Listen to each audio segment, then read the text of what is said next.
On explique la nouvelle, on décortique l'information. Cube Radio. Cube Radio.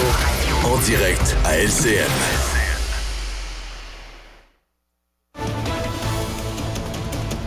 – 14h30, c'est le moment d'aller retrouver notre collègue Yasmine Abdel-Fadel dans nos studios à Cube Radio. Bon après-midi, Yasmine. Bon après-midi, Julie. Le père de la fillette de Granby pourra finalement sortir de prison et vivre en semi-liberté dans ce qu'on appelle une maison de transition, près de 2 ans après sa condamnation. As-tu été étonnée de cette décision?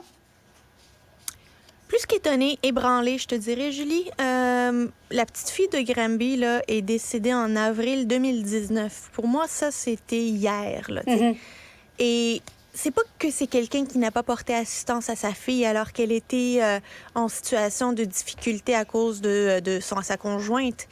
Il a enroulé sa fille avec du ruban adhésif. Lui-même, de ses propres mains, a enroulé sa fille dans du ruban adhésif. Et maintenant, considère que le fait qu'il n'y a pas de dossier finalement de comportement négatif en prison, puis il a fini son secondaire 5, puis a travaillé en prison, il y a quelques remords, fait que c'est bien correct. Là, il peut ressortir, on considère que c'est correct, il a assez payé. Non. La petite fille est morte, enroulée dans du scotch tape, mis par son père. Elle était affamée, assoiffée, battue et enfermée. Elle cherchait dans les poubelles pour manger. 2019. Même pas 3 ans. Oui. Ça veut dire que la vie de la petite fille de Granby, là, vaut moins que 3 ans dans un pénitencier aux yeux du système de justice du Québec. Aux yeux de nous comme société, là, la vie de la petite fille de Granby vaut moins que 3 ans. Moi, ça me donne la chair de poule quand je pense à ça. Et c'est ça le message qu'on est en train d'envoyer à tous ces parents qui pourraient tenter d'agresser leurs enfants, de maltraiter leurs enfants. C'est que t'en as pour 2 ans et demi, gros max 3, puis tu vas être dehors. C'est que tu as l'impression que c'est complètement disproportionné aux gestes qui ont été commis, que lui-même a participé. La petite fille de Granby a été maltraitée, me semble, pendant plus que 2 ans et demi, 3 ans. C'est même pas la durée des peines qui lui ont été infligées à cette petite fille-là jusqu'à son décès, enroulée dans du scotch tape, je dois le redire. C'est lui qui l'a fait. Est morte sa propre fille. Puis on lui dit, pas de problème, tu peux être réhabilité. Drôle de message qu'on envoie. Drôle de message qu'on envoie à la population pour la confiance envers le système de justice. Projet de loi 15 en santé, Yasmine, le gouvernement Legault qui a annoncé hier être prêt à prolonger l'étude détaillée, mais de 3 jours. 3 jours la semaine prochaine. Il y en a qui disent, pourquoi se dépêcher à terminer tous les articles de ce projet de loi-là avant le début de l'année 2024? Et est-ce que 3 jours, c'est suffisant? Tu en penses quoi?